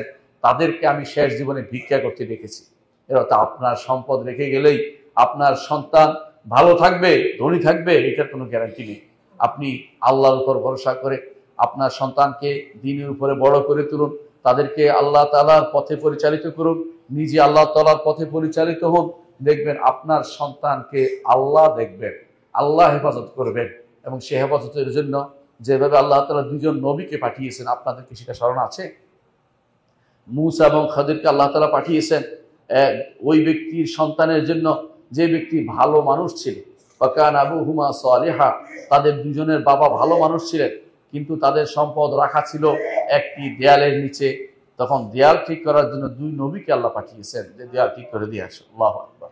এর অর্থ হচ্ছে, আপনি যতই চান না কেন, আল্লাহ না চাইলে কাজ হবে না। ওয়ামা তাশাউনা ইল্লা আন ইয়াশা আল্লাহ, আপনার চাওয়ার উপরে কোনো কিছু নির্ভর করবে না। সেজন্য আপনাদের যারা আল্লাহ তাআলা সম্পদ দিয়েছেন, সম্পদ বাড়ানো, অনবরত বাড়ানোর চিন্তা না করে শুধুমাত্র চিন্তা করবেন বাড়বে, কিন্তু আল্লাহর রাস্তায় ব্যয় করবেন, গরিবদের মাঝে বিলিয়ে দিবেন। বিশেষ করে যারা অভাবী আছে, আপনার সেখানে চাকরি করে, অনেকে যা চাকরি করে আপনি তাদেরকে এত কম জিনিস দেন, তারা পরিবার চালানো কঠিন হয়ে পড়ে। সেটা করবেন না। যতটুকু পারেন তাদেরকে বিভিন্নভাবে সাহায্য করবেন। কোনো যদি আপনার কোনো সীমাবদ্ধতা থাকে, সীমাবদ্ধতার ভিন্ন রূপে যেভাবে হোক তাদেরকে সাহায্য করার চেষ্টা আপনি করবেন। বিশেষ করে অধীনস্থদের ব্যাপারে আল্লাহ তাআলা আপনার কর্ম আপনার যদি ভালো করেন, আল্লাহ তাআলা আপনারও ভালো করবেন, এতে কোনো সন্দেহ নেই। আর যদি কোনো অধীনস্থদের উপর আপনি কঠোর করেন, আল্লাহ তাআলা আপনার উপরে কঠোর করবেন। কারণ তারা আপনার অধীন কাজ করছে, ইচ্ছা করলে আপনিও একদিন তাদের অধীনে কাজ করতে হতো, কিন্তু আল্লাহর ইচ্ছা আপনি আজ সম্পদশালী হয়েছেন, আপনার দেখার বিষয় রয়েছে। আপনি যদি জানতেন আব্দুর রহমান ইবনে আওফ রাদিয়াল্লাহু আনহুর সেই অবস্থান, তিনি কিভাবে ব্যবসা করতেন। তিনি সম্পদ বাড়িয়ে দিতেন না, দ্রব্যমূল্য বাড়িয়ে দিতেন না। তিনি যত কম মূল্যে পারতেন বিক্রি করতেন, আল্লাহ তাতেই বরকত দিতেন। আপনি একদিনের ব্যবসা করবেন না, আপনি এমন এক ব্যবসা করবেন যে ব্যবসা দুনিয়া এবং আখিরাত ব্যাপী মানুষের প্রতি ছাড়ের জিনিসটা আপনি রাখবেন। মুহাম্মদ রাসূলুল্লাহ সাল্লাল্লাহু আলাইহি ওয়াসাল্লাম বলেছেন, রাহিমাল্লাহু আবদান ইযা বা'a সামহান ওয়া ইযা ইশতারা সামহান ওয়া ইযা ইক্তাদা সামহান। আল্লাহ তাআলা ওই বান্দার প্রতি রহমত করুন যে ব্যক্তি যখন ক্রয় করে তখনও ছাড় দেয়, অর্থাৎ ক্রয় করার সময় বেশি মূলামূলি করে না, যে একটু মানুষ উপকার হোক, আমি লোকটা 2টা টাকা বেশি দেই, লোকটার উপকার হবে। একটা লোক মাছ বিক্রি করতে আনছে, আপনি তাকে মূলাতে এত বেশি মূলাবেন, এরপরে দেখবেন যে লোকটার মন খারাপ হয়ে যাবে, অথবা বিক্রি করতে পারলো না। আরেকজন এসে আপনার এই দেখে মনে করবে এই বাজারের মধ্যে এইভাবেই চলে, সেও শুরু করবে মূলামূলি করা, এতে করে তার ক্ষতি হবে। এর চেয়ে বড় ভালো হচ্ছে, হ্যাঁ কিছু তো মূলামূলি চলবে, সেটা করবেন, কিন্তু তার উপরে ছাড় দিবেন যে লোকটা উপকৃত হবে। এটাই রাসূলুল্লাহ সাল্লাল্লাহু আলাইহি ওয়াসাল্লাম আদর্শ ছিল। আর যখন কোনো কিছু বিক্রি করবেন, বিক্রি করতে গেলে আপনারও উচিত ছাড় দেয়া। রাসূলুল্লাহ সাল্লাল্লাহু আলাইহি ওয়াসাল্লাম সেটাই বলেছেন যে ওয়াইজা বা'a সামহান, যখন বিক্রি করে তখনও সেখানে অবশ্যই সে ছায়ের অনুভব থাকবে, আল্লাহ তাআলা তাতে বরকত দিবেন। আপনি চিন্তা করবেন না আপনার বরকত কোথা থেকে আসবে, দেখবেন যে হয়তো এমন বরকত দিয়েছেন যেই বরকত আপনি কল্পনাও করেননি। আর এই দুটি হচ্ছে সহিহ হাদিস দিয়ে এসেছে। তৃতীয় আরেকটি হাদিসে এসেছে ওয়াইজা ইক্তাদা সামহান, যখন বিচার ফয়সালা করে তখনও সামহান হয়, অর্থাৎ সে বাড়াবাড়ি করে না, সীমা লঙ্ঘন করে না। তখন সে চিন্তা করে যতটুকু অপরাধ ততটুকুই শুধুমাত্র তাকে আমি পাকড়াও করবো, অপরাধের চেয়ে বেশি যেন কাউকে পাকড়াও না করে। সে অংশকে দুর্বল বলেছেন। তবে প্রথম দুটি অংশ শুদ্ধ, অর্থাৎ বেচা কেনার ক্ষেত্রে অবশ্যই আপনাকে সহনশীল এবং আপনাকে ছাড় প্রবণতা আপনার মধ্যে থাকতে হবে। কোরআনে কারিমে আল্লাহ তাআলা বলেছেন এই ইসার বিষয়টি, যারা মানুষকে প্রাধান্য দেয়, যে মানুষের হক মানুষের অধিকারকে প্রাধান্য দেয়, মানুষের জন্য নিজের অর্থ সম্পদকে দান করার ক্ষেত্রে প্রাধান্য দেয়, যে আমি অর্থ ঘৃণা না হয়ে আমি অর্থ দানকারী হব, তাদের উপর আল্লাহ তাআলা বলছেন আল্লাযীনা ইউনফিকুনা আমওয়ালাহুম ফি সাবিলিল্লাহ, যারা আল্লাহর রাস্তায় দান করে, সম্পদকে দান করে, সুম্মা লা ইউতবিউনা মা আনফাকু মান্নান ওয়ালা আযা, যা দান করেছে সে ব্যাপারে মান করে না, দয়া দেখায় না, আযা কষ্ট দেয় না, আল্লাহ তাআলা বলছেন লাহুম আজরুহুম ইনদা রাব্বিহিম, তাদের জন্য তাদের রবের কাছে পুরস্কার রয়েছে। ওয়ালা খাউফুন আলাইহিম ওয়ালা হুম ইয়াহজানুন, ভয় নাই, পেরেশান হবে না। অর্থাৎ সামনের দিনে ভয় নাই, পিছনের দিনে সন্তানের জন্য পেরেশান হওয়ার প্রয়োজন নেই। আল্লাহ তাআলা সেটাও বলে দিয়েছেন কাউলুম মা'রুফুন ওয়া মাগফিরাতুন খায়রুম মিন সাদাকাতিন ইয়াতবাউহা আযা ওয়াল্লাহু গানিয়্যুন হালিম। উত্তম কথা দিয়ে বিদায় করা না পারলে এবং ক্ষমা করে দেয়া, যদি তারা উল্টাপাল্টা করেও, কোনো কাউকে দান করেছেন উল্টাপাল্টা করছে, তাকে ক্ষমা করে দিয়েছেন, আল্লাহ তাআলা বলছেন এমন সদকা থেকে তা উত্তম, যেই সদকা দিয়ে পিছে তার বদনামি করা, তাকে অপমানজনক কথা বলা, যে লোকটা এরকম সারাদিন লেগে আছে, কেন এটা করছে, কেন ওই লোক, তাদের দান করলে শেষ হয় না, এই জাতীয় কথা বলে তো আপনি দানটাকে নষ্ট করে দিলেন। আজকাল আমাদের এটাই বেশি হয়, কোনো কিছু দান করলেই তাকে বারো সাংঘাতিকভাবে 12টা বাজিয়ে তারপর তার কিছু দান করে দেন। এটা তো ঠিক নয়। আপনি তো এখন দিলেন যখন, এই দানের সদকাটার সওয়াব তো আর আপনারা পাবেন না। আল্লাহ তাআলা বলছেন আল্লাহু গানিয়্যুন হালিম, আল্লাহ তাআলা হচ্ছেন তিনি অমুখাপেক্ষী এবং তিনি সহিষ্ণু। তিনি দান করেছেন, আপনি দান করছেন, তারপর তিনি সহিষ্ণুতা অবলম্বন করে আপনাকে শাস্তি দিচ্ছেন না, আপনার সম্পদ নিয়ে যাচ্ছেন না, এটাকে আপনি বুঝতে পারেন না। সূরা বাকারা আল্লাহ তাআলা সেটা বলেছেন। আমরা অনেক সময় দেখতে পাই আল্লাহর পথে দান করার জন্য আহ্বান জানানো হয়, অনেকে সেই আহ্বানে সাড়া দেন, অনেকে দেন না। অনেকে মনে করেন যে দান করলে কমে যাবে, অনেকে মনে করেন এখানে কেন দান করব। আবার যখন হারামের পথে দান করার কথা আসে, দেখবেন যে বড় বড় শিল্পপতিরা সেখানে বিশাল দান করে বসছে, চিন্তা করে না যে কোথায় দান করছি। ফাসায়ুনফিকুনাহা সুম্মা তাকুনু আলাইহিম হাসরাতান ইয়াউমাল কিয়ামা, আল্লাহ তাআলা বলছেন খরচ করবে, কিয়ামতের দিন আফসোসের কারণ হবে। খরচ করছেন ফুটবলের জন্য 400 কোটি টাকা, অথচ একটা লাইব্রেরির জন্য আপনার জন্য 1 কোটি টাকাও আসে না। একটা ইসলামিক লাইব্রেরি প্রতিষ্ঠার জন্য, মসজিদ প্রতিষ্ঠার জন্য 1 কোটি টাকা আসে না। 400 কোটি টাকা আপনি খরচ করে দিতে পারেন খেলার জন্য, ওই তথাকথিত কোনো একটা গানের আসরের জন্য আপনি খরচ করতে পারেন। আপনি বিভিন্ন হারামের কাজে খরচ করতে পারছেন, ও বিভিন্ন এমন জিনিস দান করছেন যাতে আল্লাহ তাআলার সন্তুষ্টি নেই, সেখানে দান করছেন। আপনি কি মনে করছেন সেটা ভালো কাজে ব্যয় করছেন? বহু মানুষ সেটা করে থাকে, আমরা দেখি পয়সাওয়ালারা সেটা করে। অনেকে আছে এমন সব জায়গায় খরচ করে যেখানে তার খরচের কারণে আখিরাতে তাকে জবাবদিহি করতে হবে, সেটা করা যাবে না। আপনাকে আব্দুর রহমান ইবনে আওফ রাদিয়াল্লাহু আনহুকে আদর্শ হিসেবে নেন, সাহাবায়ে কেরামকে আদর্শ হিসেবে নেন, তাদের কর্মকাণ্ড যা ছিল সেটাকে গ্রহণ করেন। তারা কিভাবে এগোতেন? তারা সবসময় খরচ করতেন, ভালো কাজে সবসময় ব্যয় করতেন, ভালো কাজে তারা ব্যয় করতেন। আর অনেকে দেখা যায় হারাম টাকা ব্যয় করার জন্য ব্যস্ত হয়ে পড়ে, অর্থাৎ তার কাছে কোনো কারণে হারাম চলে আসছে, সেটাকে সে মসজিদে দিবে, সেটাকে দান করবে, কিন্তু নিজের টাকা থেকে কিছু দেওয়ার চিন্তা ভাবনা তার নেই। অথচ হারাম টাকা দিয়ে তো আপনি মুক্তি পেতে পারেন, কোনো সন্দেহ নেই।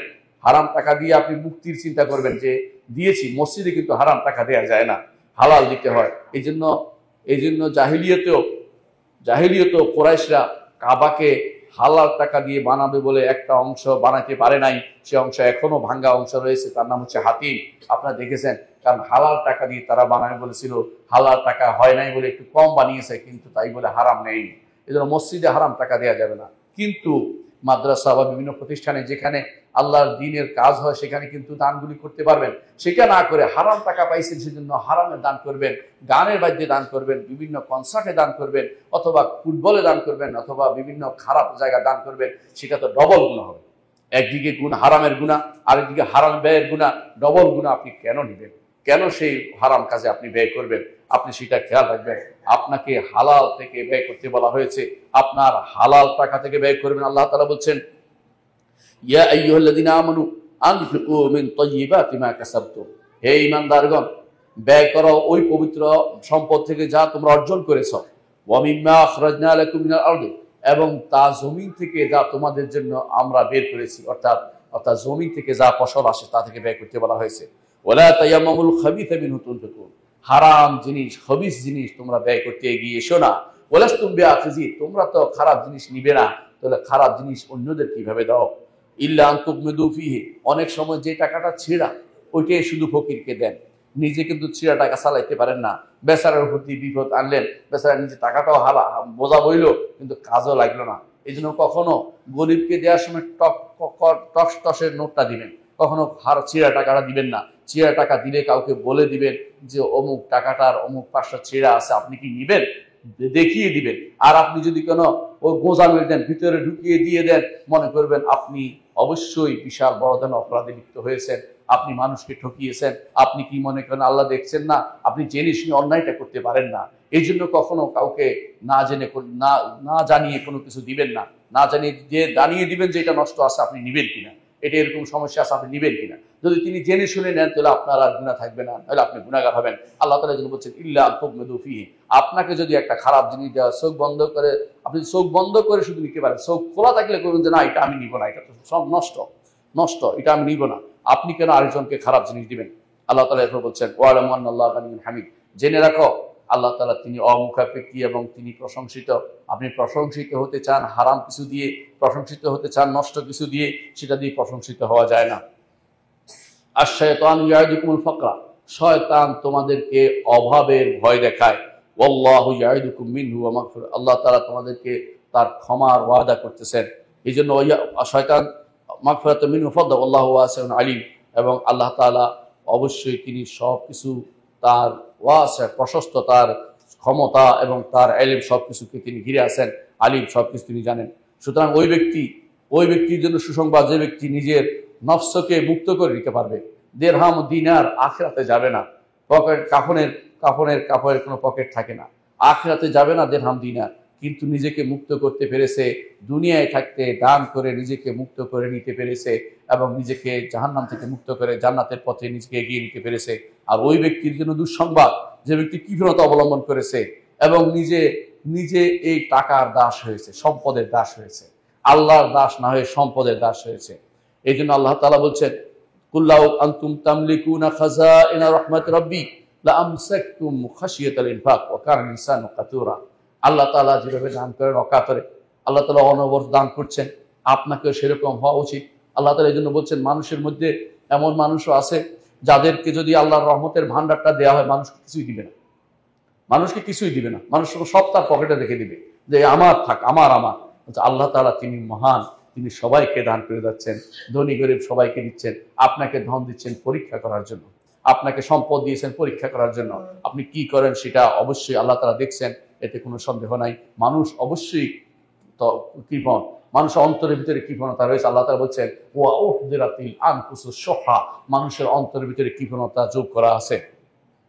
সুতরাং অবশ্যই ভালো কাজে আমাদের এগিয়ে আসতে হবে, উত্তম কাজে এগিয়ে আসতে হবে এবং দান করতে হবে ওই রিজিক থেকে যে রিজিক উত্তম এবং পবিত্র। কারণ ওই দিন আসার আগে, যেদিন আর কোনো বেচা কিনা থাকবে না, যেদিন কোনো বন্ধুত্ব কাজে লাগছে না, যেদিন কোনো সুপারিশ থাকবে না, আল্লাহ তাআলা বলেন ইয়া আইয়ুহাল্লাযীনা আমানু আনফিকু মিম্মা রাযাকনাকুম মিন ক্বাবলি আন ইয়াতিয়া ইয়াউমুন লা বাইউন ফীহি ওয়ালা খুল্লাতুন ওয়ালা শাফাআতুন ওয়াল কাফিরুনা হুমুয যালিমুন।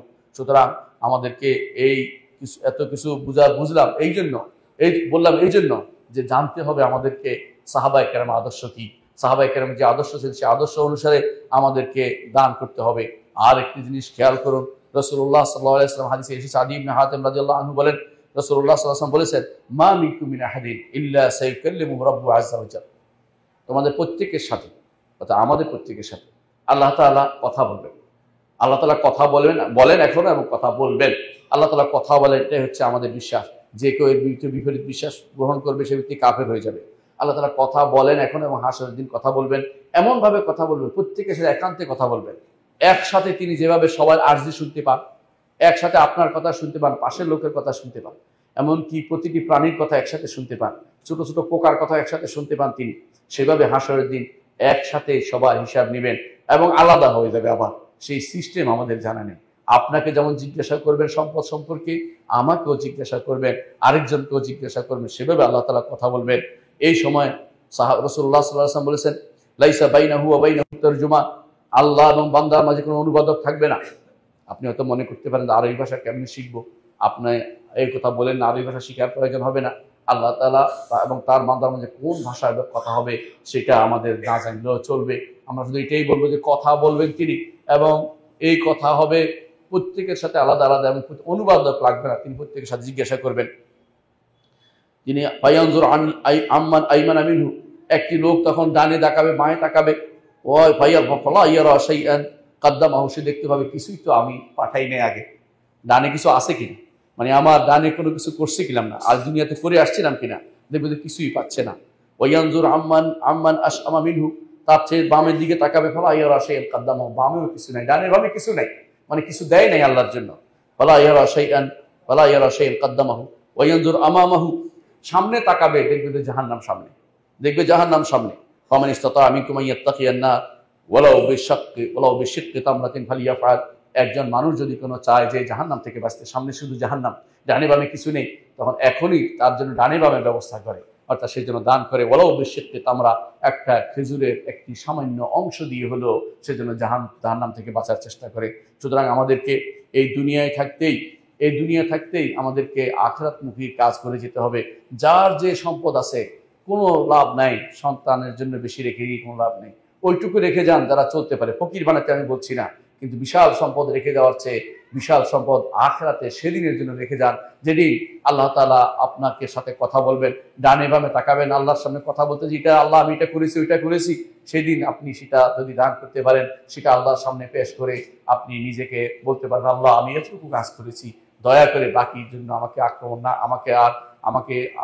আমাকে পাকড়াও না করে আমাকে জান্নাতের পথে যাওয়ার সুযোগ করে দিন। সেদিন আপনি সেটা পাবেন যদি সেটা করতে পারেন। এই জন্য আমাদেরকে এই পথে এগিয়ে যেতে হবে, যে পথে আব্দুর রহমান ইবনে আউফ রাদিয়াল্লাহু আনহু এগিয়ে গিয়েছিলেন। এই জন্য আমাদেরকে এই দ্বীনের উপর টিকে থাকতে হলে দুনিয়ার বুকে অবশ্যই দানের হাতটা বাড়াতে হবে এবং অবশ্যই ব্যবসা করতে হবে, হালাল ব্যবসা, যেভাবে আব্দুর রহমান ইবনে আউফ রাদিয়াল্লাহু আনহু করেছিলেন। أقول قولي هذا وأستغفر الله لي ولكم ولسائر المسلمين فاستغفروه إنه هو الغفور الرحيم. إن الحمد لله نحمده ونستعينه ونستغفره ونعوذ بالله من شرور أنفسنا ومن سيئات أعمالنا من يهده الله فلا مضل له ومن يضلل فلا هادي له وأشهد أن لا إله إلا الله وحده لا شريك له وأشهد أن محمدا عبده ورسوله أما بعد সম্মানিত মুসলিয়ান کرام সাহাবায়ে কেরামের জীবনী যদি আলোচনা করেন তাহলে আপনি অনেক কিছু শিখতে পারবেন। সেজন্য আপনাদের কাছে অনুরোধ জানাবো সাহাবায়ে কেরামের জীবনী নিয়ে লেখা মহৎ পানের সান্নিধ্যে বাংলায় আছে, এটা অবশ্যই পড়বেন, কারণ ইমাম যাহাবী রহমতুল্লাহ আলাইহি সেটা লিখেছেন এবং সেটা পড়ে আপনি ধন্য হতে পারবেন এবং সাহাবায়ে কেরামের জীবনে অনেক কিছু আপনি পাবেন। একজন মানুষ যে কোনো একটা খাসলত সাহাবায়ে কেরামের অনুসরণ করে দেখবেন যে হয়তো এটা আপনার জন্য নাজাতের কারণ হতে পারে। এর মধ্যে আব্দুর রহমান ইবনে আওফ রাদিয়াল্লাহু আনহুর কথা আজকে আলোচনা করলাম। ইনশাআল্লাহ পর্যায়ক্রমে অন্যান্য সাহাবীদের বিষয়ে আমরা ইনশাআল্লাহ আলোচনা করব। সুতরাং আমাদেরকে সেই পথে অগ্রসর হতে হবে। আল্লাহ ওয়া সাল্লু আলা সাইয়্যিদিল বাশারিয়্যা মুহাম্মাদ ইবনে আবদুল্লাহ কামা আমাল্লাহু আযজা ওয়া জাল্লা ফি কিতাবিহি ওয়া তান্না বি মালাইকাতিল মুসাব্বিহাতিল কুদসি ওয়া তাল্লাতা বিকুম আইয়ুহাল মুমিনুন ফাকালা তাআলা মুখবিরা ওয়া আমিরা ইন্নাল্লাহা ওয়া মালাইকাতাহু ইউসাল্লুনা আলান নবী ইয়া আইয়ুহাল্লাযিনা আমানু সাল্লু আলাইহি ওয়া সাল্লিমু তাসলিমা وقال النبي صلى الله عليه وسلم من صلى عليه مرة صلى الله عليه بعشر اللهم صل على محمد وعلى آل محمد كما صليت على إبراهيم وعلى آل إبراهيم إنك حميد مجيد اللهم بارك على محمد وعلى آل محمد كما باركت على إبراهيم وعلى آل إبراهيم إنك حميد مجيد اللهم ارض عن الخلفاء الراشدين أبي بكر وعمر وعثمان وعلي وأن سائر الصحابة والتابعين رضوان الله عليهم أجمعين اللهم اغفر لنا ولإخواننا